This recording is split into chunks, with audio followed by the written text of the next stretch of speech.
Hi, hello, welcome or welcome back to my channel. Welcome to another travel video. This time we are in Ooty and this is my first time here, and I'm so sorry if my voice sounds muffled because I've been suffering from a cold and this video could not be delayed anymore. So we reached Ooty in the morning and we had time for check-in. We had a quick breakfast at the hotel itself and came to the boat house, which was around 10 minutes from the hotel. And this place is one of the top things to do, and it comes in the top to do things on Google as well. So it was totally worth it. We had around 30 minutes and we took a paddle boat, which costed us around this much. I will put it on the screen. And yes, that's what we did. The first thing, it was so serene, peaceful, calm, just being around in the nature and surrounded with water itself brings so much calmness and peace. It was totally worth it.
In the evening, we visited the government rose garden, and oh my god, there are more than 700 plus varieties of roses in this garden, and more than 5,000 actual plants, like 5,000 plus rose plants in this garden. It is huge, and I can only imagine how gorgeous it would look in full bloom during the flower festival that they have. Even now, even when we were there, the flowers were there. I mean, it was not just the plants. I did not expect this. There were so many flowers, and I can only imagine how it would look in full bloom. It is gorgeous.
And then in the evening, after returning from that rose garden, we went to this tiny cafe that's called Sugar Dribble. It's a dessert cafe. It's basically, I mean, they have other food as well, but their dessert section is amazing. I found this on Instagram and I am so glad that we made it here. The place is quite small, I would say quaint, but really pretty, as you can see, and the food quality was really worth the hype. I mean, look at the desserts, and I'm not even a dessert person. I loved the dessert, and we had even this roasted garlic mushroom soup. Oh my god, this was so good. You have to visit this place. And then we were just rolling around. I found a bookstore. How could I not enter a bookstore when I see one? So we did that. We chilled around for some time in the town area itself.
After visiting the botanical garden, we went to the tea and chocolate factory, which are basically connected. So you visit both the places at once, which is great. Me being a green tea lover, I saw the process of tea making, which was fascinating. And not that I've not seen it before, I have, but seeing it made in such a large scale was really again fascinating.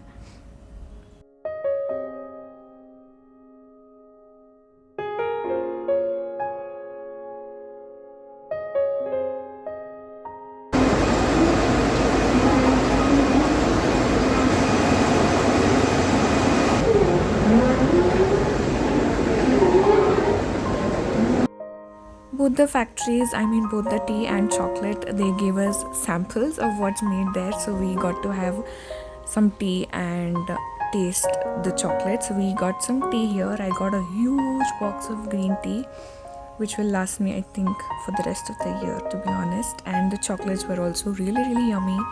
I would highly recommend coming here. My inner child was fully happy and satisfied being here.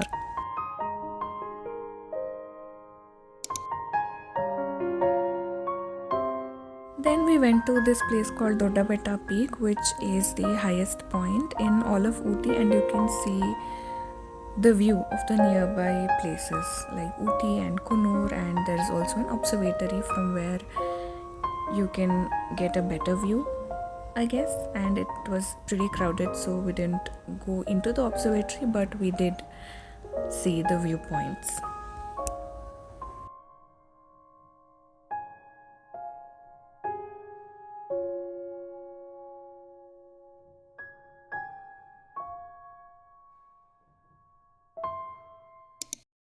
Then we went to a tea estate. How can you come to Ooty and not visit a tea estate? There are specific estates that tourists can visit and take pictures with. It'll have a very nominal entry fee.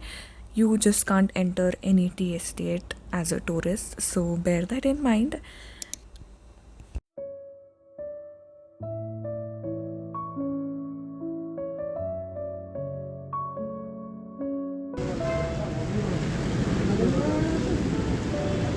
What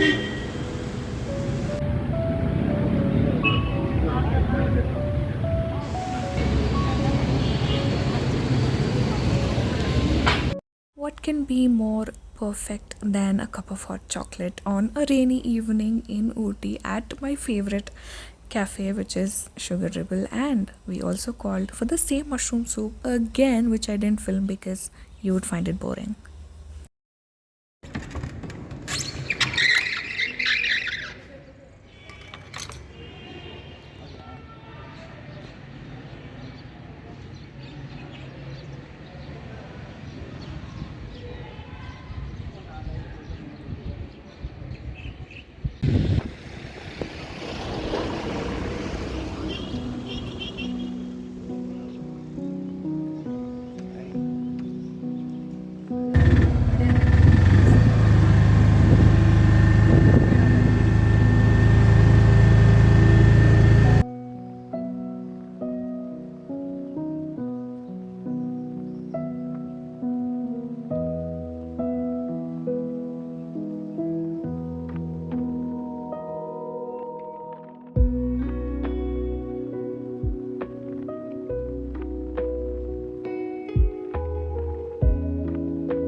After visiting those places like the pine forest and everything, we stopped to shop some vegetables because these are locally produced and they're super fresh.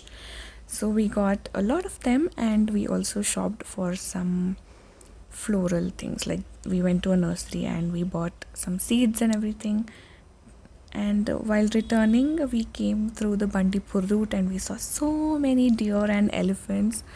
This short but sweet trip brought me so much joy and peace, and I feel really grateful to be sharing this with all of you. And I hope you enjoyed watching this video. If you did, please hit the subscribe button, and I will see you in my next video. Bye bye. Take care until then.